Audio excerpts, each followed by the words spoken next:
ఓం శ్రీ మాత్రే నమః. నేటి నామపారాయణం 121వ నామం భయాపహ. భయాన్ని పోగొట్టేది. ఆ పరమేశ్వరి భక్తుల యొక్క భయాన్ని పోగొట్టి వారికి మనశ్శాంతిని ఇస్తుంది. భయము అనేక రకాలు. అవి 1 శారీరక సంబంధమైన రోగాల వలన వచ్చేవి మొదలగున్నవి. 2 జంతువులు మృగముల వలన వచ్చేవి. 3 ఈతి బాధలు అంటే అతివృష్టి, అనావృష్టి, మిడతలు, పందికొక్కులు, చిలకలు, సన్నిహితులు కలుగచేయు బాధలు. 4 జరా మృత్యు భయాలు. దేవి తన భక్తులకు ఈ రకమైన భయాలు పోగొడుతుంది. రాక్షస సంహారం చేసి దేవతల భయాన్ని పోగొట్టిన దేవి భక్తులలోని అసుర సంపత్తిని నాశనం చేసి మనసుకు ప్రశాంతత చేకూరుస్తుంది. ఆ దేవి అనుగ్రహం ఉంటే భయం ఉండదు. అందుకే భయం కలిగినప్పుడు ఆ దేవిని స్మరించమని చెప్తారు. ఆ దేవిని స్మరించినట్లయితే సప్తశతిలోని 12వ అధ్యాయంలో చెప్పినట్లుగా శత్రుతో న భయం తస్య దస్యుతో వా న రాజతః న శస్త్రానలతో యః గాత్ కదాచిత్ సంభవిష్యతి. శత్రువుల వలన కానీ, చోరుల వలన కానీ, రాజుల వలన కానీ, ఆయుధముల వలన కానీ, అగ్ని వలన కానీ, నీటి వల్ల కానీ భయముండదు. అరణ్యే ప్రాంతరే వాపి దావాగ్ని పరివారితః దుస్యుభిర్వ్యావృతః శూన్యే గృహీతో వాపి శత్రుభిః సింహ వ్యాఘ్రానుమాతో వా వనే వా వనహస్తిభిః రాజ్ఞా క్రుద్ధేన చాజ్ఞప్తో వద్యో బంధగతోలిపివ అగార్తివో వా వాతేన స్థితః పోతే మహార్దవే పతత్సు చాపి శస్త్రేషు సజ్జామే బృసదారుణే సర్వా బాధాసు ఘోరాసు వేదానాభ్యర్థితో లిపివా స్మరన్ మా మైతచ్చరితం నరో ముచ్యేత సజ్మతాత్. అరణ్య మధ్యమందు గాని, కారు చిచ్చునందు గాని, నిర్మానుష్య ప్రదేశమున గాని, చోరుల మధ్య చిక్కుకున్నప్పుడు కానీ, శత్రువుల చేతికి చిక్కినప్పుడు, అడవిలో క్రూర మృగాలచే తరమబడుచున్నప్పుడు, ఆగ్రహించిన రాజుతో శిక్ష విధింపబడినప్పుడు, నడి సముద్రంలో తుఫానులో చిక్కుకున్నప్పుడు, యుద్ధంలో తన బలం చాలకపోయినప్పుడు, ఘోరమైన విపత్తులు సంభవించినప్పుడు పరమేశ్వరి నామపారాయణ చేసినట్లయితే ఆ ఉపద్రవాలు తొలగిపోతాయని సప్తశతి ఫలశ్రుతిలో చెప్పబడింది. కాళిదాసు లఘుస్తవంలోని 17వ శ్లోకంలో లక్ష్మీం రాజకులే జయాం రణభువి క్షేమంకరీ మధ్యని క్రవ్యాదద్వీప సర్ప బాజి శబరీం కాంతారదుర్గే గిరా భూత ప్రేత పిశాచ జంబూకయే స్మృత్యా మహాభైరవీం వ్యామోహే త్రిపురాం స్మరంతి విపదస్తారాం చ తోయప్లవే. యుద్ధంలో విజయం కావాలన్నా, అరణ్యాలయందు పర్వత ప్రాంతాలలోనూ భూత ప్రేత పిశాచాల బారి నుండి రక్షణ కావలసినప్పుడు ఆ పరమేశ్వరిని ధ్యానించాలి. వాయుపురాణంలో ఈ విధంగా ఉంది: అరణ్యే ప్రాంతరేవాపి జలే వాపి స్థలేలపివ వ్యాపగ్రకుంభీర చోరేభ్యో భయస్థానే విశేషతః అదిష్వపి చ సర్వేషు దేవీ నామాని కీర్తయేత్. పంచభూతాల వల్ల కానీ, అరణ్య మృగాల వల్ల కానీ, చోరుల వల్ల కానీ, వ్యాధుల వల్ల కానీ భయం కలిగినప్పుడల్లా ఆ పరమేశ్వరిని కీర్తించాలి. ఆ పరమేశ్వరి ఆనంద స్వరూపిణి. సమస్త భయాలను పోగొట్టి చిత్తశాంతిని ప్రసాదిస్తుంది. అందుకనే ఆమెను భయాపహ అనటం జరిగింది.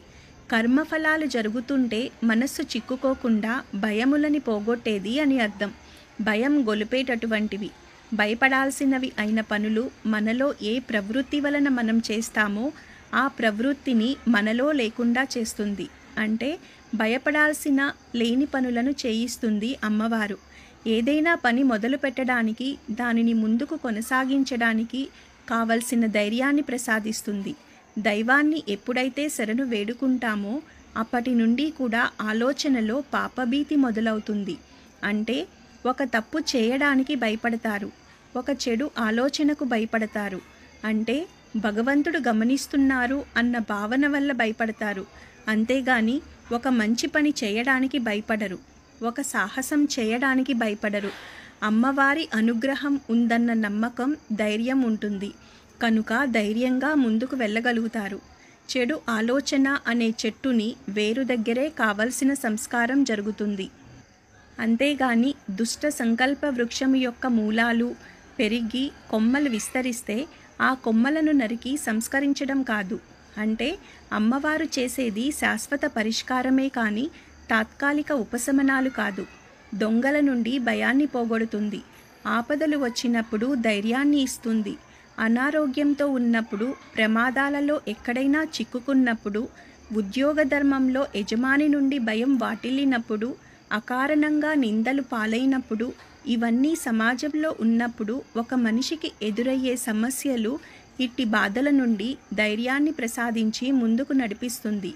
ఒక దుర్మార్గుడుగా కాకుండా నీతి నిజాయితీ గల వ్యక్తిగా బతకడం నేటి సమాజంలో చాలా కష్టం. ఎందుకంటే న్యాయంగా ఉండటం కూడా కొందరికి నష్టాన్ని కలిగించవచ్చు. అందువల్ల శత్రువులు కూడా ఏర్పడతారు. అయితే సమాధానం చెప్పుకోవలసినది దైవానికి. నీ అంతరాత్మకి జవాబు చెప్పుకోవాలి. అందుకు ఆత్మవంచన చేసుకోకుండా జీవించాలి. అందుకు ఆ తల్లి ధైర్యాన్ని ప్రసాదిస్తుంది. ఈ నామానికి ఈ క్రింది అర్థాలు చెప్పుకోవచ్చును. 1. జరిగే వాటికి భయపడకుండా చేయునది. 2. కర్మఫలాలు జరుగుతూ ఉంటే మనస్సు చిక్కుకోకుండా చేసేది. 3. భయపడాల్సిన అవసరం రాని పనులనే మన చేత చేయించు విధముగా భయమును పోగొట్టునది. 4. శాశ్వతంగా భయాన్ని పోగొట్టు పరిష్కారమును చూపునది. భయమున్న చోట భక్తి లేనట్లే.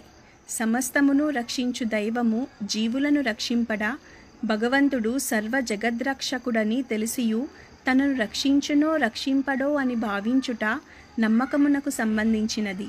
తనపై తనకు నమ్మకమున్నచో దైవముపై కూడా నమ్మకముండును. దైవమును ప్రార్థించువారు భయమునకు లొంగుట విశ్వాసలోపమే.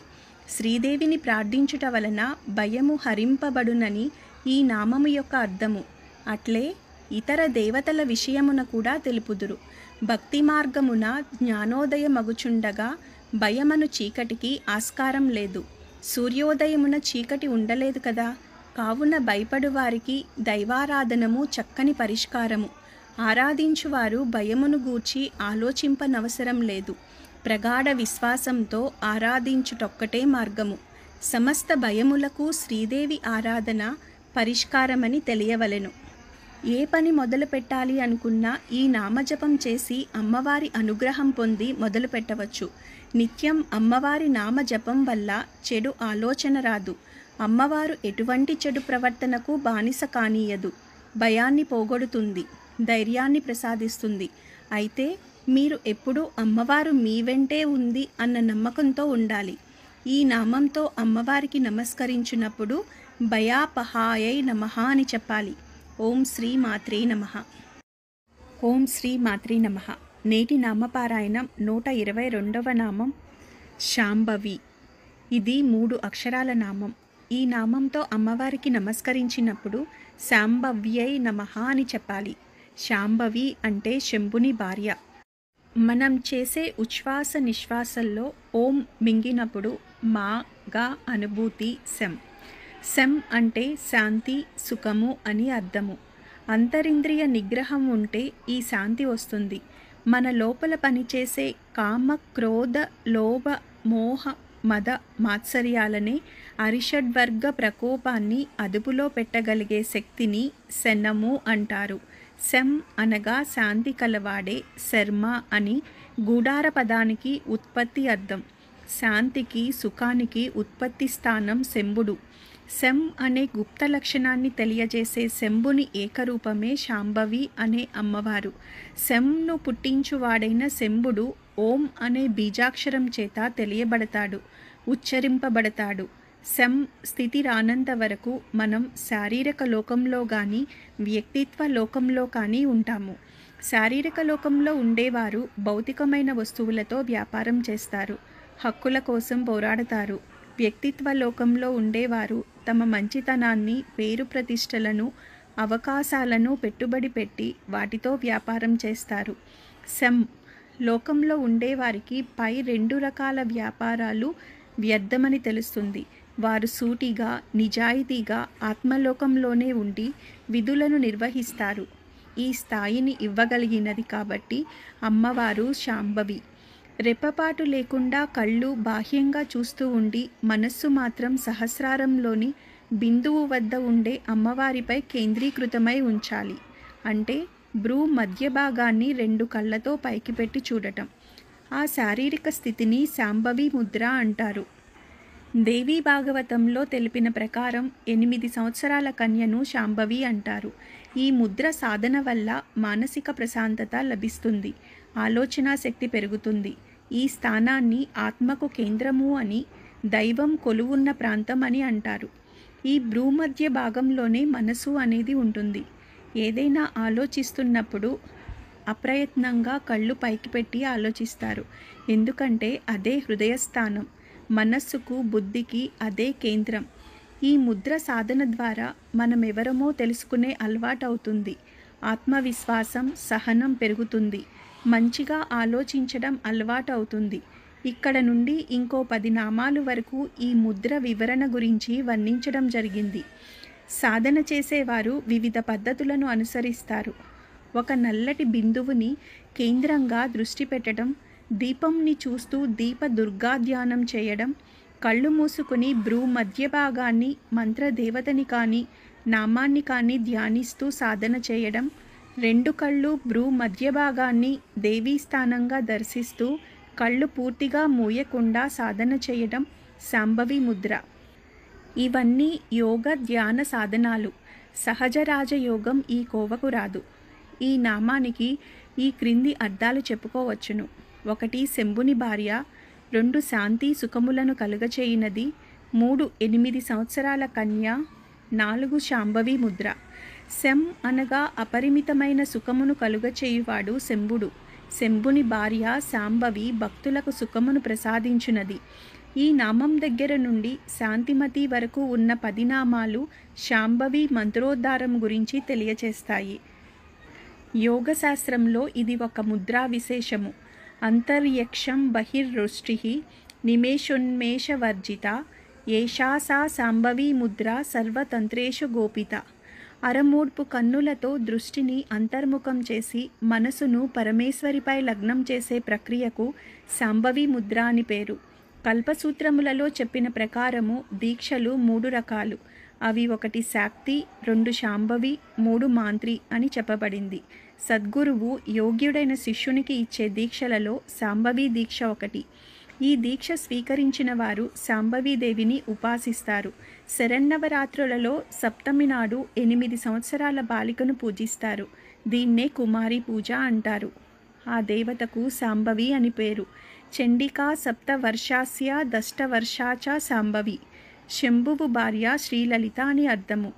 శంభువు అనగా పరమశివుడు. అతడు శ్రీలలితచే నిర్మితమగు నవావరణ సృష్టి చక్రమందు ఎచ్చట స్థితిగొని ఉన్నను శమము శాంతితోనే ఉండును. అతడు శంకరుడు కదా, శంభువాతడే. శివుడు అనుటలో శుభము కలిగించువాడని తెలియను. ఎక్కడ శమము శాంతి ఉన్నవో అచట ప్రజ్ఞ స్థిరత్వం చెంది ఉండును. సృష్టికి స్థిరత్వం కలిగించువాడు కూడా శంభుడే. అన్నిటినీ అమ్మ సృష్టి చేయగా దాని యందు స్థిరముగా నిలిచి స్థిరత్వం నందించువాడు శంభుడు. ఉండువాడు శంభుడు కాగా క్రీడించునది శాంభవి. అతడు లేని ఆమె లేదు. శాంభవీదేవి శాంతి దాంతులను శమమును ప్రసాదించగలదు. అట్లనుగ్రహం పొందినవారు శివతత్వమున నిల్పగలరు. అట్టివారామెకు ప్రియులు. శాంభవి దీక్షాపరులు లోపలను బయటను క్రీడించుచున్న శివశక్తులను మాత్రమే దర్శించుచుందురు. ఇట్టివారు సంసార చక్రమున పడరు. ఈ ముద్ర సాధన చేసేవాళ్ళు ఈ నామజపం చేయడం వల్ల ఏకాగ్రత కుదురుతుంది. ఈ ముద్ర వేయడమే ఏకాగ్రత. ఈ ముద్రలో ఉన్నంత వరకు సాధనలో ఏ ఆలోచన ఉండదు. ఈ నామజపం చేసేవారికి ఆ తల్లి అనుగ్రహము, ఆశీర్వాదము, శాంతి లభిస్తుంది. ధైర్యంగా, తెలివిగా ఆలోచించి పనిచేయడం అలవాటవుతుంది. ఓం శ్రీ మాత్రే నమః. ఓం శ్రీ మాత్రే నమః. నేటి నామపారాయణం 123వ నామం శారదారాధ్య. శ అనే అక్షరం శాంతిని, సుఖాన్ని, శుభాన్ని సూచిస్తుంది. రాకారం వెలుగును సూచిస్తుంది. ఈ 2 అక్షరాలు కలిగినదే శరత్ అనే పదం. శాంతిని తెలుపు రంగుతో కూడా సంకేతిస్తారు. కాబట్టి స్వచ్ఛమైన తెల్లని వెలుగులు, పరమ ప్రకాశవంతమైన లక్షణం కలిగిన వస్తువును గాని, వ్యక్తిని గాని, వాతావరణాన్ని గాని శరత్ అనే పదంతో సూచింపవచ్చును. ఈ శరత్ లక్షణం కలిగినది కాబట్టి సరస్వతిని శారద అన్నారు. ఈ శరత్ లక్షణం ఉండే కాలాన్ని శరదృతువు అన్నారు. ఈ శరదృతువు ఆశ్వయుజ మాసంతో ప్రారంభమవుతుంది. అశ్విని నక్షత్రంలో చంద్రుడు ఉండగా పౌర్ణమి వచ్చే మాసం కాబట్టి ఈ మాసాన్ని ఆశ్వయుజ మాసం అన్నారు. అశ్విని మొదటి నక్షత్రం కాబట్టి ఒక విధంగా ఈ మాసం సంవత్సరానికి ప్రారంభమవుతుంది. భూమి మీద జలాలకు వడపోత శరదృతువులో జరిగితే స్వేదనం వేసవిలో జరుగుతుంది. కాబట్టి ఈ రెండు కాలాల్లో జలం స్వచ్ఛంగానే ఉంటుంది. బురద ఒండ్రు ఉండదు. కాబట్టి అటు శరదృతువులోనూ ఇటు సంవత్సర ప్రారంభ కాలంలోనూ కూడా ఈ స్వచ్ఛతను లక్షణంగా కలిగిన అమ్మవారిని పూజిస్తారు, ఆరాధిస్తారు. ప్రజ్ఞ ముఖంలోకి వచ్చినప్పుడు, ముఖం అంటే సంస్కృతంలో నోరు, వాక్కు వ్యక్తమవుతుంది. అలా వ్యక్తమైన వాక్కుకు సంబంధించిన దేవతను శారద అంటారు. వాగ్దేవి అయిన శారదాదేవిచే అంటే వసిన్యాది వాగ్దేవతలతో సహా స్తుతింపబడి ఆరాధింపబడేది కాబట్టి అమ్మవారు శారదారాధ్య అయింది. సరస్వతీదేవి సకల విద్యాస్వరూపిణి, సకల గుణనిధి, వాక్కుకి అధిదేవత. అట్టి దేవత నిత్యము దేవిని ఆరాధిస్తుంది. సరస్వతీ కటాక్షం పొందిన కవులు, వాగ్గేయకారులు, సకల కళలు నేర్చిన వారు వారి పాండిత్య ప్రతిభను ప్రదర్శించుటకు కానీ లేక భక్తితో కానీ ఆ తల్లిని కీర్తించి కీర్తిని పొందుతారు. అట్టి శారదాదులచే కీర్తించబడినది కనుక శారదారాధ్య అన్నారు. సరస్వతిచే ఆరాధించబడే తల్లి అన్ని విద్యలకు అధిదేవత. అన్ని విద్యలు ఆమె నుండి ఉద్భవించినవే. సృష్టి కార్యములు సకాలంలో నెరవేర్చాలన్న త్రిమూర్తులకు జ్ఞానస్వరూపిణి అయి జ్ఞానశక్తిని ప్రసాదించే తల్లి శారద అంటే సరస్వతి అంటే జ్ఞానముచే ఆరాధించబడే తల్లి కనుక శారదారాధ్య. ఈ నామానికి ఈ క్రింది అర్థాలు చెప్పుకోవచ్చును. శారదాదేవిచే ఆరాధింపబడునది, శరదృతువులో ఆరాధింపబడునది, సంవత్సరారంభంలో ఆరాధింపబడునది, వసిన్యాది వాగ్దేవతలచే పూజింపబడునది. సరస్వతి మొదలైన వాగ్దేవతలచే పూజింపబడునది లేక శరదృతువునందు లేక వర్షాకాలమునందు పూజింపబడునది. వర్షాకాలంలో దేవిని పూజించాలని మార్కండేయ పురాణంలో చెప్పబడింది. వాసంతే నవరాత్రేతు పూజయేత్ రక్తదంతికాం.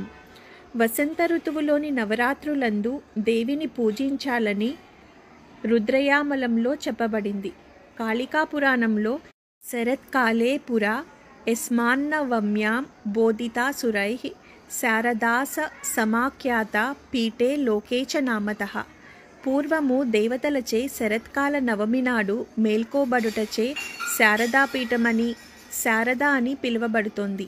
శారద చేత ఆరాధింపబడేది శారదారాధ్య. శారద వాగ్దేవి, చదువుల తల్లి. ప్రతిభ కలవారు శారదులు అంటే కవులు, పండితులు. వారు తమ పాండిత్యాన్ని చాటుకోవడానికి దేవిని ప్రార్థిస్తారు. శారదుల చేత ఆరాధింపబడే దేవి కాన శారదారాధ్య అనబడుతోంది. వసంత నవరాత్రులు మంచి రోజులు కావు. ప్రజల ఆరోగ్యం దెబ్బతింటుంది, రోగాలు వస్తాయి. అందుకని ఆ రోజుల్లో దేవిని ఆరాధిస్తే ఆ బాధలు పోతాయి. వసిన్యాది దేవతలు శారదాదేవి స్వరూపులు. వారిచే ఆరాధింపబడేది కాబట్టి శారదారాధ్య అనబడుతోంది. ఆదిశంకరులు కర్ణాటక రాష్ట్రంలోని శృంగేరిలో దక్షిణాన్మయ శారదాపీఠం స్థాపించి దానికి అధిపతిగా సురేశ్వరాచార్యులను నియమించారు. ఆ పీఠాధిదేవత శారదాదేవి. ఆ దేవియే పరమేశ్వరి, పరాత్పరి. సువక్షోజ కుంభాం సుధాపూర్ణ కుంభాం ప్రసాదావలంబాం ప్రపుణ్యావలంబాం సదాస్యేందు బింబాం సదానోష్టబింబాం భజే శారదాంబ మజస్రం మదాంబాం.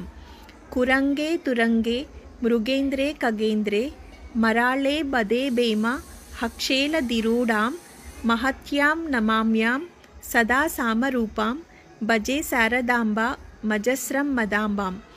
శారదగా ఆరాధింపబడునది శ్రీలలిత అని అర్థం. శారదాదేవిచే పూజింపబడునది అని మరి ఒక అర్థం. పండితులచే పూజింపబడునది అని మరి ఒక అర్థం. ఆరాధనకు వాక్కు ప్రధానం. వాక్కు సరస్వతీదేవియే. ఆమె విద్యలకు అధిదేవత. అగుటచే శారద అయినది. అట్టి శారద ఆధారంగా శ్రీదేవి ఆరాధింపబడుచున్నది. వాక్కునకు ఫలశ్రుతి దైవారాధనయే. వాక్కుచే స్వల్ప ఆరాధనము దివ్యత్వమును అవతరింపచేయగలదు. అందులకే సూక్తములు, స్తోత్రములు, కీర్తనములు, గీతములు. శరదృతువున ప్రత్యేకముగా శ్రీదేవిని ఆరాధించు సంప్రదాయము కలదు. అందువలన కూడా ఆమె శారదారాధ్య. శరన్నవరాత్రులలో నవమి నాటి పూజ శ్రీదేవికి అత్యంత ప్రీతికరము.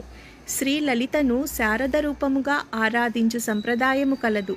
శరత్కాల నవమి నందు దేవతలచే పూజింపబడి మేల్కొల్పబడుటచే శ్రీ లలితను శారదగా భావింతురు. మేల్కొల్పబడిన ఆమె మహిషాసురుని మర్దించును. అందువలన శరత్కాలమున పుట్టిన శ్రీదేవిని శారదాదేవిగా ఆరాధింతురు. శారదాపీఠమున ఆరాధింపబడుచున్న దేవి శ్రీ లలితయే కదా. సరస్వతి స్వరూపాలచే సరస్వతిచే కీర్తించబడే ఈ తల్లి నామాన్ని జపం చేయడం వల్ల జ్ఞానం అభివృద్ధి చెందుతుంది. ఉన్న పదవి నుండి ఉన్నత స్థితి కలుగుతుంది. కీర్తి ప్రతిష్టలు కలుగుతాయి. చెడు దృష్టి నుండి తల్లి రక్షిస్తుంది. ఈ నామంతో అమ్మవారికి నమస్కరించున్నప్పుడు శారదారాధ్యాయై నమః అని చెప్పాలి. ఓం శ్రీ మాత్రే నమః. ఓం శ్రీ మాత్రే నమః. నేటి నామపారాయణం 124వ నామం శర్వాణి. శ్రీని అన్నిటిలోనూ వ్యాపింపచేయువాడు శర్వుడు. శ్రీ అంటే సంపద. ఈ సంపద మనకు భూమి నుండే వస్తుంది. ఈ భూమి శివుని అష్టమూర్తులలో ఒకటి. అందుకే భూస్వరూపుడైన శివునికి శర్వుడు అని పేరు వచ్చింది. ఈ శర్వుని భార్య శర్వాణి. విష్ణు సహస్రనామాల్లో సర్వః శివః స్థాణుః అనే శ్లోకపాదంలో ఈ సర్వనామ ప్రసక్తి ఉంది. అంటే శర్వుడు అనే నామం విష్ణుమూర్తికి కూడా ఉన్నది. ఇది శివకేశవుల అభేదం గురించి తెలియచేస్తుంది. ఎందుకంటే విష్ణువు కూడా శ్రీని అంటే సంపదను అన్నిటా వ్యాపింపచేస్తాడు కాబట్టి. ఈ సంపదకు మూలమైన భూదేవి, శ్రీదేవి విష్ణువుకు భార్యలే కదా. భూదేవి స్థల సంపదకు, శ్రీదేవి సూక్ష్మ సంపదకు సంకేతాలు. ఇవి దేహ ఆత్మ సంబంధమైనవి. ఈ 4 నామాలు సర్వః శివః స్థాణుః శివునికి విష్ణువుకు కూడా చెప్పుకొనవచ్చును. భూదేవి శివస్వరూపం. శివుడికి ఉన్న ఇంకో స్త్రీ రూపం లక్ష్మీ స్వరూపం. అలాగే విష్ణువుకు ఉన్న స్త్రీ రూపం పార్వతి అంటే శక్తి రూపం. అట్టి శివ అష్టమ రూపం అయిన భూదేవిని ఏలేటివాడు శక్తి రూపం అయిన శివుడు. పరమేశ్వరుని అష్టమూర్తులలో 2వ వాడు శర్వుడు. అష్టమూర్తుల వివరాలు 112వ నామంలో ఇవ్వబడ్డాయి. శర్వుని శక్తి శర్వాణి. శృణాతి సంహార సమయే సంహరతి సంహారయతి సకలాః ప్రజా ఇది సర్వః. సంహార సమయమందు సకల ప్రజలను సంహరించువాడు, సంహరింపచేయువాడు శర్వుడు. అతని శక్తి శర్వాణి. లింగపురాణంలో చరాచరాణాం భూతానాం దాత విశ్వంబరాత్మకః సర్వ ఇత్యుచ్యతే దేవః సర్వశాస్త్రార్థపారగైః విశ్వంబరాత్మనాస్తస్య సర్వస్య పరమేష్ఠినః సుకేశీ కద్యతే పత్ని తనుజోలంగారక స్మృతః. చరాచర జగత్తును భరించేవాడు శర్వుడు. అలాంటి శర్వుని అర్ధాంగి శర్వాణి. ఆమె కూడా భర్తతో పాటుగా సకల లోకాలను పాలిస్తూ సకల ప్రాణుల సంరక్షణ సాగిస్తోంది. అందుకే ఆమె శర్వాణి. వాయుపురాణంలో సర్వస్యయా ద్వితీయాతు నామ భూమి తనుస్మృత. శర్వుని యొక్క 2వ రూపము భూమి. శర్వుని భార్యగా వెలుగొందునది శర్వాణి అని అర్థము. అష్ట ప్రకృతులను మూల ప్రకృతి అయిన శ్రీలలిత నిర్మాణము చేయగా అందు అష్టమూర్తి అయి శివుడు వసించును. అట్లు 8వది అయిన భూరూపమున వసించు శివతత్వమును శర్వుడు అందురు. అతని భార్య శర్వాణి అయినది. ఆమె భూరూపమే. భూమిపై విశిష్టముగా వృక్షములు మొలకెత్తుటచే ఆమెకు సుకేశి అను నామము కలదు. వీరిరువురికి జనించిన వాడే అంగారకుడు. ఈ విషయము అంగపురాణమునందు వాయుపురాణమునందు గోచరించును. శర్వాణి అనగా భూప్రజ్ఞ. మన ఎందలి భౌతిక శరీర ప్రజ్ఞ. భౌతిక శరీరము స్థిర ప్రజ్ఞతతో నుండుటకు శర్వుని శర్వాణిని ఆరాధించుట ఋషులిచ్చిన ఉపాయము. ఈ నామంతో ఆ తల్లి సంపదను వ్యాపింపచేయునది అని తెలుసుకున్నాము. అంటే ఎటువంటి సంపద? కీర్తి, వంశము, ఆరోగ్యము, అనుకూలవతి అయిన భార్య, భూ గో సంపదలు, ఇలా అన్ని సంపదలతో శుభంకరిగా ఉండి అనుగ్రహించేది ఆ తల్లే అని అర్థము కనుక ఈ నామజపంతో సర్వ శుభాలను పొందవచ్చును. శర్వుని భార్య అని ఈ నామానికి అర్థం. ఈ నామంతో అమ్మవారికి నమస్కరించినప్పుడు సర్వాణ్యై నమః అని చెప్పాలి. ఓం శ్రీ మాత్రే నమః. ఓం శ్రీ మాత్రే నమః. నేటి నామపారాయణం 125వ నామం శర్మదాయిని. శర్మ అంటే చిత్తం నిశ్చలత్వం చెందుట అని అర్థం. అంటే ప్రశాంతత. ఆ తల్లిని శరణు వేడిన వారికి సుఖమును, సంతోషాన్ని ప్రసాదిస్తుంది. సుఖం అంటే కేవలం ధనధాన్యాలు, భోగభాగ్యాలు మొదలైన ఐహిక సుఖం అనే అనుకోకూడదు. జీవులకు సహజంగా ఉండే అవసరాలు, న్యాయబద్ధమైన కోరికలను ఆ తల్లి అనుగ్రహిస్తారు. అయితే సుఖము అనగా కేవలం బాహ్య సుఖములు అని అనుకోకూడదు. ఆ తల్లి ఆధ్యాత్మిక సాధన చేస్తూ తనను తాను అన్వేషించే ప్రయత్నం చేసే భక్తులకు మార్గం చూపిస్తుంది, ఆటంకాలు తొలగిస్తుంది, సాధన సఫలం చేసి శాశ్వతమైన సుఖమును ప్రసాదిస్తుంది. అదే మోక్షం. ఈ లోకంలో మనం సుఖాలుగా భావిస్తున్నవన్నీ దుఃఖాలకు హేతువులే. ఎందుకంటే ఏది శాశ్వతం అయినది కాదు. ధనధాన్యాలు, భార్యాపుత్రులు ఇవేవీ శాశ్వతం కాదు. కానీ అవి శాశ్వతం అనుకుని మమకారం పెంచుకుంటాం. ఇవి కొంతకాలం మాత్రమే సుఖాన్ని ఇస్తాయి. చివరికి ఈ దేహం కూడా శాశ్వతం కాదు. కానీ దేహంతోనే కర్మను అనుభవించాలి. మన ప్రతి బంధము రుణము. తల్లిదండ్రులు, బిడ్డలు, బంధువులు, ఆస్తిపాస్తులు అన్నీ కర్మానుసారమే అనుభవిస్తాము. అయితే శాశ్వతమైన మోక్షమును పొందాలి అంటే అందుకు సాధన కూడా దేహంలో ఉండగానే సాధ్యమవుతుంది. ఒక వస్త్రాన్ని ఎలా మార్చుకుంటామో అలాగే ఈ ఆత్మకు దేహం కూడా కవచం లాంటిది. ఆత్మ శాశ్వతమైనది. ప్రతి జన్మలోనూ చేసుకున్న పుణ్య పాప కర్మలతో పాటు ఆధ్యాత్మిక సాధన కూడా వెంట ఉంటుంది. అదే జీవుడికి వివేకాన్ని, ఆధ్యాత్మిక మార్గం వైపు ఆసక్తిని కలిగిస్తుంది. అయితే ఇన్ని పూజలు చేస్తున్నాము, మాకెందుకు ఈ కష్టాలు అని అనుకుంటారు. చేసే సాధన ఆగడం కోసం మన కర్మలు ఆటంకంగా అడ్డుపడవచ్చు. లేదా త్వరగా ఆ కర్మల నుండి విముక్తి పొంది ఆధ్యాత్మికం వైపుకు ఇంకాస్త భగవంతుడికి చేరువ కావడం కోసం అలా కష్టాన్ని అనుభవిస్తూ ఉండవచ్చు. ఏదైనా మనది కానిది మనకు మనం అనుభవించడం లేదు అని తెలుసుకోవాలి. ఇలా ఎన్నో పరీక్షలను ఎదుర్కొంటూ దైవం పట్ల నమ్మకం, విశ్వాసం కోల్పోకుండా సాధన చేసేవారికి శాశ్వత సుఖాన్ని ఆ తల్లి అనుగ్రహిస్తుంది. అందుకే ఆ తల్లి శర్మదాయిని అన్నారు. అశాశ్వతమైన దేహము, దేహాభిమానము కూడా ఒక భ్రమ. ఆ భ్రమను తొలగించుకోవాలి. తరువాత ఏకాగ్రతతో సాధన చేయాలి. దేహము ఉన్నంత వరకే ఈ బంధాలు, కష్టాలు. ఇవి నిద్రలో నీ సూక్ష్మదేహం అనుభవించడం లేదు. అంటే దేహము దుఃఖిస్తున్న సమయంలో నిద్రావస్థలో నీ ఆత్మ ఆ బాధను గుర్తించడం లేదు. అంటే అది నీ కర్మలు మటుకే ఇక్కడ వదిలించుకుంటున్నావు. ఎలా అయితే నీడ నీటిలో తడవకుండా, అగ్నిలో కాలకుండా ఉంటుందో అలాగే ఆత్మ నాశనం లేనిది. ఆ తల్లిని గురించి తెలుసుకునే ప్రయత్నం అంటే జీవుడు తనలో తాను ప్రయాణం చేస్తూ తనను తాను తెలుసుకోవడం. అదే శాశ్వత సుఖము. సుఖము నొసగినది శ్రీలలిత అని అర్థము. శర్మ అను బిరుదు నిర్దిష్టముగను, నిశితముగను క్రతువులను ఆచరించు వారి కొసగుదురు. క్రతువనగా నియత జీవనము. శ్రీలలితను ఆరాధించువారు క్రమబద్ధములగు జీవితములను నడుపుట జరుగును.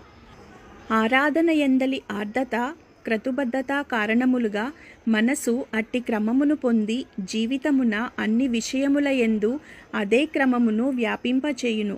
అట్టి వారి ఆహారము, వ్యవహారము, భాషణము అంతయు సహజముగా క్రమబద్ధమగును. దానివలన అంతఃసుఖము కలుగును. వారిని బాహ్య సన్నివేశములు చలింపచేయవు. ఈ విధముగా శ్రీలలిత శాశ్వతమగు సుఖమును ఒసగునది అగుచున్నది. సురేశ శరణం శర్మ. అను విష్ణు సహస్రనామమునందు కూడా శర్మ శబ్దము కలదు. ఏ దేవతనారాధించినను విధి విధానముగా ఆరాధించినచో సుఖము కలుగును. రజోగుణ ఆరాధనము, తమోగుణ ఆరాధనము అట్టి సుఖము నీయజాలవు. ఆరాధన యందు సాత్విక గుణమే సుఖమునకు ముఖద్వారము. శర్మ అనగా సుఖము, శర్మదాయిని అంటే సుఖమును ఇచ్చేది. దేవీ భాగవతంలో సుఖం దదాతి భక్తేభ్యః తే నైషా శర్మదాయిని, భక్తులకు సుఖమును ప్రసాదించేది. ఇక్కడ సుఖం అంటే ధనధాన్యాలు, భోగభాగ్యాలు మొదలైన ఐహిక సుఖం కాదు, శాశ్వతమైన సుఖం. అదే మోక్షం. ఈ లోకంలో మనం సుఖాలుగా భావిస్తున్నవన్నీ దుఃఖాలకు హేతువులే. ధనధాన్యాలు, భార్యాపుత్రులు ఇవేవీ శాశ్వతం కాదు. ఇవి క్షణకాలం మాత్రమే సుఖాన్ని ఇస్తాయి. ఆ తరువాత వాటి వల్లనే కష్టాలు వస్తాయి. మానవుడు పోయేటప్పుడు ఇవి ఏవీ కూడా తమ వెంట రావు. గీతాచార్యుడు చెప్పినట్లుగా అర్ధాగృహే నివర్తంతే శ్మశానే మిత్రబాంధవాః సుకృతం దుష్కృతం చైవ గచ్చంతమనుగచ్చతి. సంపాదించిన ధనధాన్యాలు ఇంటి వద్దనే ఉండిపోతాయి. అతడి మీద ప్రేమ ఉన్న మిత్రులు, బంధువులు శ్మశానం దాకా వెడతారు. అంతేగాని అతడితో వెళ్ళేది అతడు చేసిన పాపపుణ్యాలే. అవే పారలౌకికానందాన్ని ఇచ్చేవి. జీవులకు తమ తమ పూర్వజన్మ పుణ్య ఫలాన్ననుసరించి దేవి వారికి సుఖాన్ని కలుగచేస్తుంది. ఉత్తమమైన యోగ్యత కలవారికి మోక్షాన్ని కూడా ప్రసాదిస్తుంది. ఈ రకంగా శాశ్వతమైన సుఖాన్ని కలుగచేస్తుంది కాబట్టి శర్మదాయిని అనబడుతున్నది. ఈ నామజపం నిత్యము చేయడం వల్ల అన్నిటా కార్యసిద్ధి, సంతోషము లభిస్తుంది. లలితా మూలమంత్రంతో జతపరిచి ఈ నామజపం చేస్తే మంచి ఫలితం లభిస్తుంది. ఈ నామంతో అమ్మవారికి నమస్కరించినప్పుడు శర్మదాయిన్యై నమః అని చెప్పాలి. ఓం శ్రీ మాత్రే నమః. ఓం శ్రీ మాత్రే నమః. నేటి నామపారాయణం 126వ నామం శాంకరి. శం అనగా శాంతికి, సుఖానికి ఉత్పత్తి స్థానం. శంభుడు. అటువంటి శాంతి సుఖాలను కలుగచేసేవాడు శంకరుడు. ఆ శంకరుని ఇల్లాలు శాంకరి. శం సుఖం కరోతీతి శాంకరి.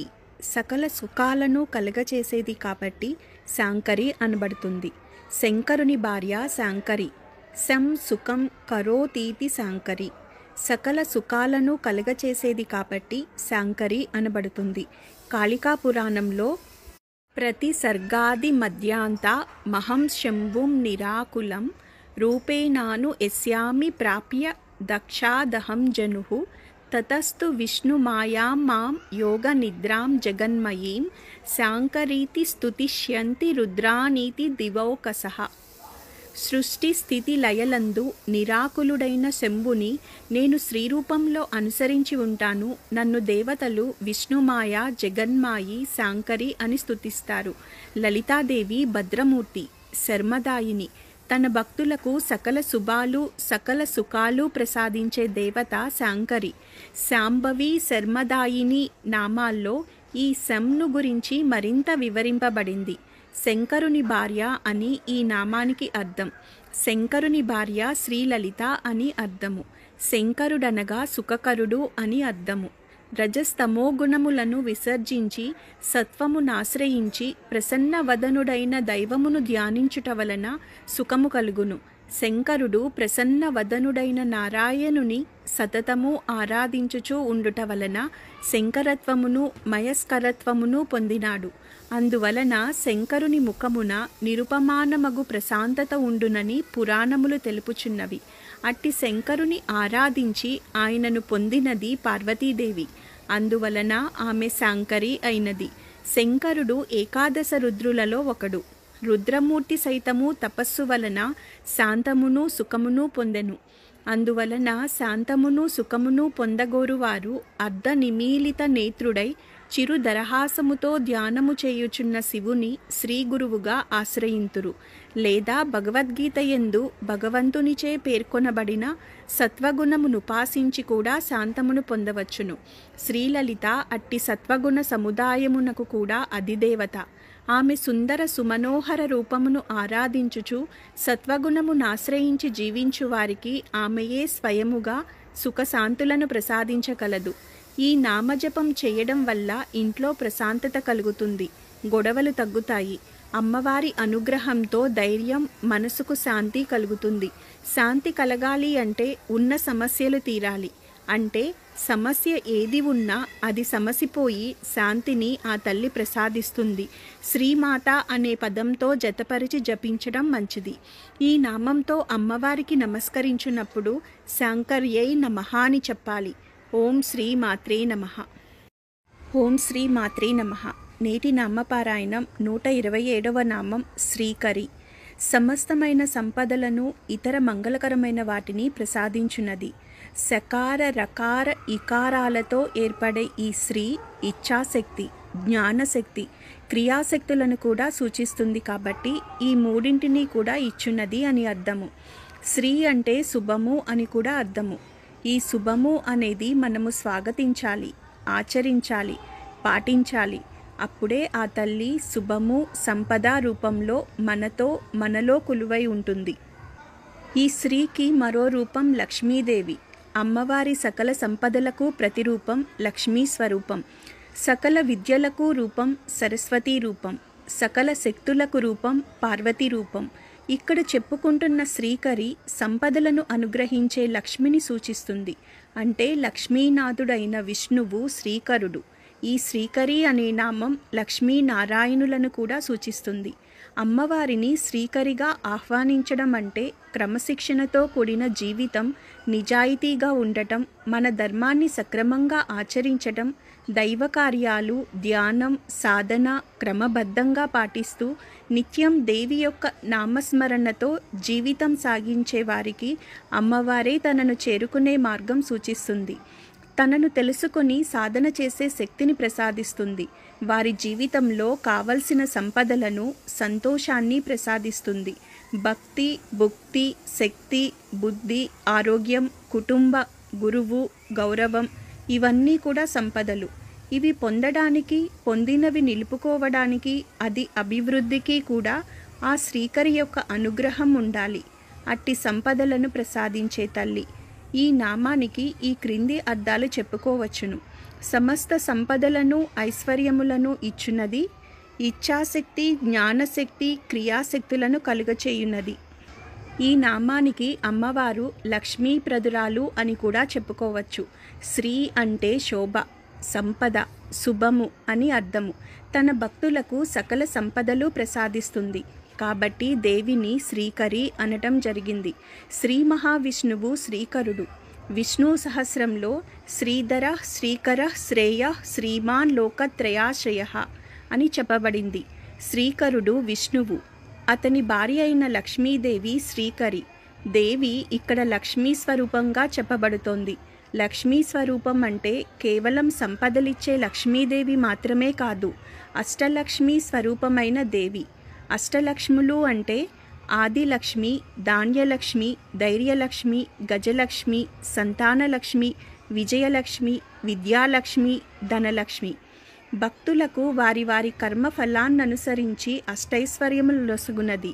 లక్ష్మీం క్షీర సముద్ర రాజతనయాం శ్రీరంగదామేశ్వరీం దాసీభూత సమస్త దేవ వనితాం లోకైక దీపాంకురాం శ్రీమన్మంద కటాక్షలబ్ధ విభవ బ్రహ్మేంద్ర గంగాధరాం తాం త్రైలోక్య కుటుంబినీం సరసిజాం వందే ముకుంద ప్రియాం.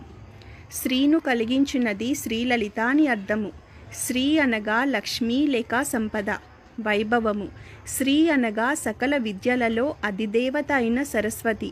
శ్రీ అనగా సకల శక్తి స్వరూపిణి అయిన పార్వతి. శ్రీలలితను ఆరాధించు వారికి ఈ మూడును వరుసగా సంక్రమించగలవు. ఇవి కలవాడు పరిపూర్ణ ఐశ్వర్యవంతుడు. కేవలము శ్రీకృష్ణుని ఎందే వీనిని దర్శించగలము. అతని యందు లక్ష్మీ, సరస్వతి, పార్వతులు పరిపూర్ణముగా వసించియుండును. సంపదల యందు గాని, విద్యల యందు గాని, శక్తి సామర్థ్యముల యందు గాని శ్రీకృష్ణుని సాటి ఎవ్వరునూ లేరు. అతడు అవతరించిన లలితామూర్తియే. ఈ నామానికి అర్థం సకల సంపదలు కలిగించే తల్లి అని. అంటే ఈ నామం సకల కార్యసిద్ధి మంత్రం. శక్తి కొద్దీ శ్రీకర్యై నమః అని జపించుకుంటూ ఉండండి. ఏదైనా పని, ఆర్థిక సంపాదన మొదలుపెట్టే ముందు 27 సార్లు ఈ నామాన్ని జపించి మొదలుపెట్టండి. అనుకున్న పనులు నెరవేరుతాయి. ఈ నామంతో అమ్మవారికి నమస్కరించినప్పుడు శ్రీ కర్యై నమః అని చెప్పాలి. ఓం శ్రీ మాత్రే నమః. ఓం శ్రీ మాత్రే నమః. నేటి నామపారాయణం 128వ నామం సాధ్వి. సాధువు అనే పుంలింగ పదానికి సాధ్వి అనేది స్త్రీలింగ పదంగా చెప్పుకోవచ్చును. సాధు లక్షణం కల పురుషుణ్ణి సాధువు అని, స్త్రీని సాధ్వి అని అనవచ్చును.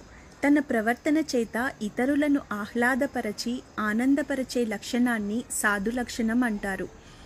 స్త్రీలలోని సాధు లక్షణాన్ని అమ్మవారి అంశగా గుర్తించాలి. పురుషులలో కన్నా స్త్రీలలో సాధు ప్రవర్తనకు ఎక్కువ అవకాశం ఉంది. పరమ పతివ్రత లక్షణం గల సాధ్వి అమ్మవారు. ప్రాణులు చేసే పనులను బట్టి ఎవరికి ఏ విధమైన అపరాధము, హాని, అపకారము కలుగకుండా సర్వదా క్షేమము కలిగేటట్లుగా జీవన యాత్రా విధానము ఉపదేశించేది. ఎంతో ఓర్పుతో సృష్టిలోని ప్రాణకోటిని రక్షిస్తూ పాలిస్తుంది. సత్వగుణము కలిగిన సాధువుల పట్ల దయ కలిగి ఉంటుంది. అమ్మవారికి సహనంతో ఉన్నవారికే ప్రసన్నమవుతుంది. సహనాన్ని దేవి పరీక్షిస్తుంది. ఆ పరీక్షలో సహనంతో నెగ్గిన వారిని అనుగ్రహిస్తారు. వేదమాత ఆ రకంగా 84 లక్షల జీవరాశుల క్షేమం కోరేది వేదము మాత్రమే. అందుకనే వేదము సాధ్వము అనబడుతోంది. ఆ వేదము యొక్క స్వరూపమే దేవి. సృష్టి స్థితి లయాలన్నీ వేదములో చెప్పిన ప్రకారమే జరుగుతాయి.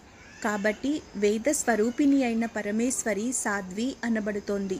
సాధు లక్షణం కల మహాపతివ్రత అని ఈ నామానికి అర్థం. అనన్య సామాన్యమైన పాతివ్రత్యము కారణంగా శ్రీలలితను సాధ్వి అని పిలుతురు. పాతివ్రత్యులకు పార్వతీదేవియే అధిష్టాన దేవత. ఆమె పూర్వజన్మమున సతీదేవి. సతీ, సాధ్వి, పతివ్రత అని అమరకోశమున సతీదేవిని ఉదహరింతురు. ఆమెయే మరలా జన్మించి మరలా శివుని కొరకై తపస్సు చేసి శివుని చేరినది. భూత భవిష్యత్ వర్తమాన కాలములందు వేరొక పురుషునితో భర్త సంబంధము లేకపోవుటచే ఆమె పతివ్రత.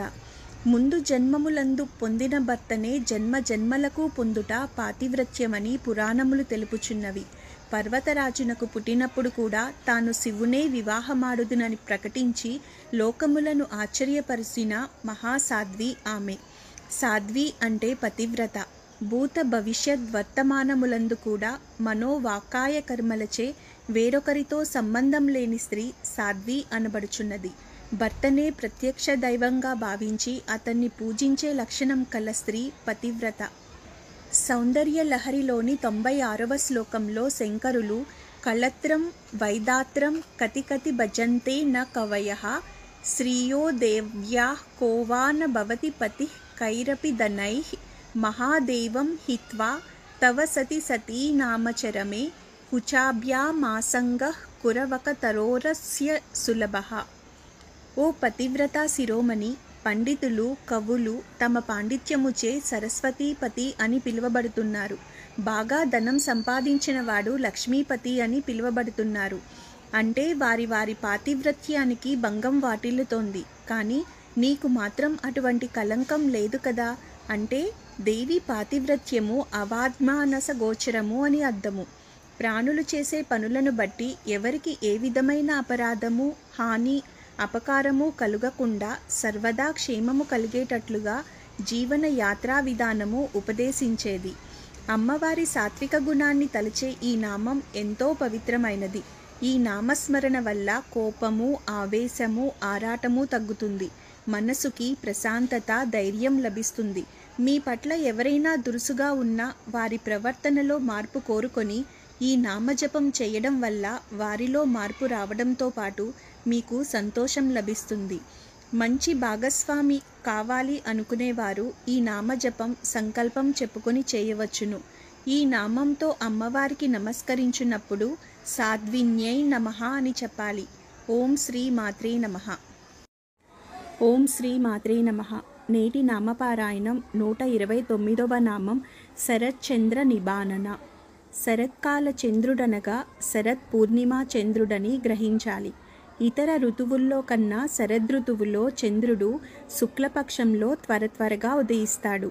అందువలన వెన్నెల ముందు ముందుగా ప్రారంభమై ఎక్కువ కాల వ్యవధిని కలిగి ఉంటుంది. అందువల్లనే ఈ శరదృతువులోని పూర్ణిమ చంద్రుణ్ణి పంటకు వచ్చిన నిండు వెన్నెల పండు అంటారు. ఈ చంద్రుణ్ణి పరిణత శరచంద్రుడు అన్నారు సౌందర్యలహరిలో శంకరాచార్యుల వారు. శరదృతువు ఆరంభంలో అంతకు పూర్వం ఉన్న దట్టమైన అజ్ఞానపు కారుమేఘాలు పటాపంచలై దహారాకాశం నిర్మలంగా స్వచ్ఛంగా మారడం జరుగుతుంది. ఈ కారణం మూలంగానే ఈ ఋతువును శరత్ లేదా శారద అంటే సరస్వతి, సర్వ శుక్లా సరస్వతి ఋతువుగా పేరు పెట్టారు. సూర్యుని వేడి కిరణాలు చంద్రుని మీద పడి వెన్నెల కిరణాలుగా మారి భూమికి చేరతాయి. సూర్యుడు మన ఆత్మకు, చంద్రుడు మన మనస్సుకు, భూమి మన దేహానికి సంకేతాలు. ఆత్మ అనే సూర్యుని నుండి వెలువడే భావాలు అనే కిరణాలు మనస్సు అనే చంద్రుని ద్వారా వ్యక్తమవుతాయి. మనస్సు ద్వారా వచ్చే భావాలు ముఖంలో వ్యక్తమవుతాయి. కాబట్టి సూర్యుడికి చంద్రుడు ఎలాంటివాడో మనకు మన ముఖం అలాంటిది. అందువల్లనే ముఖాన్ని చంద్రునితో పోలుస్తారు. చంద్రుడికి కళలు మారేటట్లుగానే మన ముఖంలో కూడా కళలు మారుతూ ఉంటాయి. అన్ని రోజులు అన్ని వేళలో మనం ఒకే విధంగా ఉండం. ముఖాన్ని చూసి మనసు స్థితిని ఊహించవచ్చు. ముఖము చంద్రుడు ఈ రెండూ ఆహ్లాదాన్ని సూచిస్తాయి. అందుకే ముఖము చంద్రుడితో పోల్చటం. గుండ్రంగా ఉండటం అనే లక్షణం ఒక్కటే కాదు పోల్చడానికి కారణం. అమ్మవారి ముఖం పరిపూర్ణ కళ అంటే 16 కళలు గల పూర్ణిమా చంద్రుణ్ణి పోలి ఉంటుంది. అంతేగాని ఇతర కళలతో కాదు. అందుకే ఆమె షోడశి పూర్ణిమ చంద్రుడే. అమ్మవారి ముఖం అనడం ఇంకా సమంజసం. బహిన్యాసంలో 16 అచ్చుల్ని అమ్మవారి ముఖంలోని నయన, నాసికా, శ్రోత్రాదులతో న్యసిస్తారు. అంటే పూర్వనామాల్లో ఈ న్యాస వివరాలు చెప్పబడ్డాయి. ఆ తల్లి ముఖం వెన్నెల కాంతిలాగా ప్రశాంతంగా, చల్లగా, చూడగానే ఆనందాన్ని, భయాన్ని పోగొట్టే విధంగా ఉంటుంది. నిర్మలమైన మనస్సు ఉన్నవారికి ముఖంలో ఆ వర్చస్సు కనిపిస్తుంది. ఎవరైతే భక్తులు నిర్మలమైన మనస్సుతో ఆ దేవిని ఉపాసిస్తారో అట్టి వారికి అదే ప్రసన్నవదనంతో దర్శనమిస్తుంది. వారు కూడా అట్టి శాశ్వతమైన ప్రశాంతతను పొందగలుగుతారు. ఈ నామానికి క్రింది అర్థాలు కూడా చెప్పుకోవచ్చును. శరత్ పూర్ణిమా చంద్రబింబాన్ని పోలిన వదనం కలిగినది, శరత్ పూర్ణిమా చంద్రుణ్ణి తన ముఖముగా కలిగినది, 16 అచ్చులతో న్యసింపబడిన ముఖము కలిగినది, దహారాకాశంలో అజ్ఞాన మేఘాలను తొలగించిన జ్ఞాన శరత్ పూర్ణిమా చంద్రుణ్ణి తన ముఖముగా కలిగినది. శరదృతువు నందలి చంద్రబింబముతో సమానమైన ముఖము కలది. శ్రావణ భాద్రపద మాసములు వర్ష ఋతువు, ఆశ్వయుజ కార్తీక మాసములు శరదృతువు, వెన్నెల బాగా కాయును. సంవత్సరంలోని 12 నెలలలోనూ శరదృతువులోనే వెన్నెల బాగా కాస్తుంది. అంటే స్వచ్ఛమైన పూర్ణచంద్రుడు ఆ ఋతువులోనే కనిపిస్తాడు. అందుకే పరమేశ్వరి ముఖము శరత్కాలమునందలి పున్నమి నాటి చంద్రబింబము వలె అందంగా స్వచ్ఛంగా ఉన్నది అని చెప్పబడింది. ముఖము మనసుకు దర్పణం లాంటిది. అంటే దేవి ముఖమే కాదు, మనసు కూడా స్వచ్ఛమైనదిగా, నిష్కల్మషంగా ఉంది అని అర్థం. దేవి ముఖము చంద్రబింబంతో పోల్చబడింది. చంద్రుడు షోడశ కళాయుక్తుడు. అందుకే దేవి ముఖమండలం పూర్ణచంద్రునితో పోల్చబడి పూర్ణేందు బింబానన అని చెప్పబడింది. సౌందర్యలహరిలోని 68వ శ్లోకంలో శంకర భగవత్పాదులు మిత జ్యోత్స్నాజాలం తవ వదన చంద్రస్వ పిబతాం చకోరానమాసీదతి రసతయా చెంచు జడిమా అతస్తే సీతాంసో రమృతలహరీ మామల్లోచయ పిబన్లీ స్వచ్ఛదం నిసి నిసిభ్యస కాంజిక దియా. తల్లి, నీ వదనచంద్రుని చిరునవ్వు అనడి వెన్నెలను తాగుతున్న చకోరాలకు అతి మాధుర్యము వలన ఆ రుచి కలిగింది. అప్పుడు ఆ పక్షులు పులుపు మీద కోరిక కలవై చంద్రకాంతి అను బియ్యపు కడుగును తృప్తిగా తాగుతున్నాయి. అంటే దేవి ముఖము చంద్రబింబము కన్నా ఎక్కువ కాంతితో ప్రకాశిస్తున్నది. శరచంద్రునితో సాటి అయిన ముఖము కలిగినది శ్రీలలిత అని అర్థము. ఋతువులలో శరదృతువు అత్యంత ఆహ్లాదం కలిగించును. ఈ ఋతువునందు ఎండ, చలి, వాన ఉండవు. శీతోష్ణములు సమతుల్యమై ఆనందమును కలిగించును. ప్రకృతి కూడా పుష్టి కలిగి తన సౌందర్యమును ప్రదర్శించుచుండును. కవులు శరదృతువును వేణోళ్లా కొనియాడుచు గ్రంథస్థం చేసిరి. శరత్ నందు ప్రకృతి పురుషుల సమాగమము పరిపూర్ణమై ఉండును. శరత్ పూర్ణిమా చంద్రుడు తుష్టిగను పుష్టిగను కాంతివంతముగాను గోచరించును. అందమునకు ఆనందమునకు శరత్కాలమందలి పూర్ణచంద్రుని కవులుదహరించుచుందురు. వర్ణింపనలవి కాని అందము కలిగి ఆనందమునిచ్చు శరత్ పూర్ణిమా చంద్రుని వంటి ముఖము కలిగినది శ్రీదేవి. ఆమె అందము ఈశ్వరుని సహితము మోహింపచేయగలదు. అట్టి ముఖము నారాధించు భక్తుడు ఆమె అందమునకు ఆకర్షింపబడి ఆమె యందు తన్మయత్వము పొంది మోక్షమును పొందును.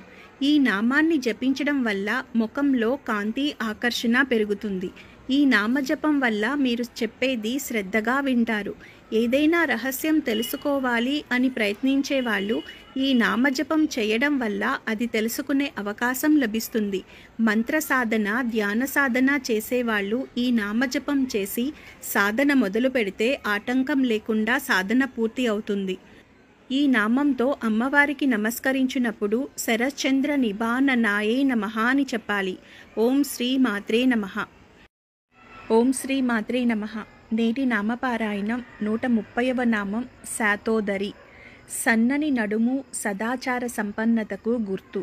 ఇలా ఉండడం ఉత్తమ గృహిణి లక్షణం, ఉత్తమ సాముద్రిక లక్షణం.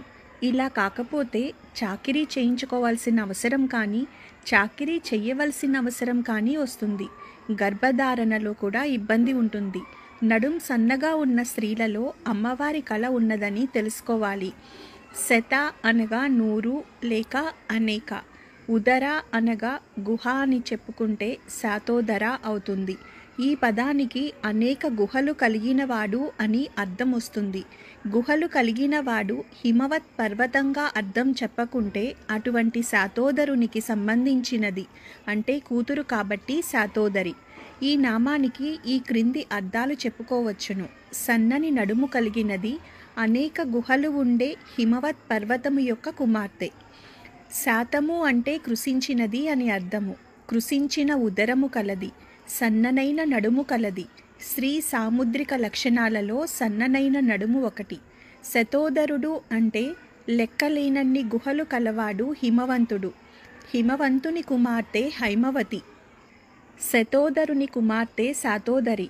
తారకాసుర సంహారానికి హిమవంతుని ఇంట హైమవతిగా పుట్టింది ఆ పరమేశ్వరి. అంబా శంకర భద్ర రాజగమన ఆర్య ఉమా పార్వతి కాళీ హైమవతీశ్వరి త్రినయని కాత్యాయని భైరవి సావిత్రి నవ యవ్వనా శుభకరి సామ్రాజ్య లక్ష్మీకరి చిద్రూపీ పరదేవతా భగవతి శ్రీరాజరాజేశ్వరి. సన్నని నడుము కలది శ్రీదేవి అని అర్థము. హిమవంతుని పుత్రిక అని మరి ఒక అర్థము. శ్రీ లలితాదేవి నడుమును గూర్చి ఉదరమును గూర్చి అనేకములగు వర్ణనలున్నవి. ఆమె నడుము పురుషునకు కూడా అందమే. అట్టి పురుషుని సింహమధ్యముడు అందురు. అంతకన్నా సన్ననైన నడుము స్త్రీకి అందము. సృష్టి ఎందే స్త్రీకిని లేనంత ఈర్ష్యపడునంత సన్నని అందమైన నడుము కలదని వర్ణనము. శ్రీలలిత యొక్క అందమును వర్ణించు నామములలో ఇది ఒకటి. శతోదరుడు అనగా హిమవంతుడు. హిమాలయములందు వందల కొలది గుహలు కలవు. అందువలన అతడు శతోదరుడు. అతని పుత్రికగా శ్రీలలిత జనించుటచే శాతోదరి అను నామము కలిగినదని మరి ఒక అర్థము. ఈ నామజపం చేయడం వల్ల అమ్మవారి అనుగ్రహంతో ఉదర సంబంధిత బాధలు తొలగిపోతుంది, ఆరోగ్యం లభిస్తుంది. ఈ నామంతో అమ్మవారికి నమస్కరించినప్పుడు శాతోదర్యై నమః అని చెప్పాలి. ఓం శ్రీ మాత్రే నమః.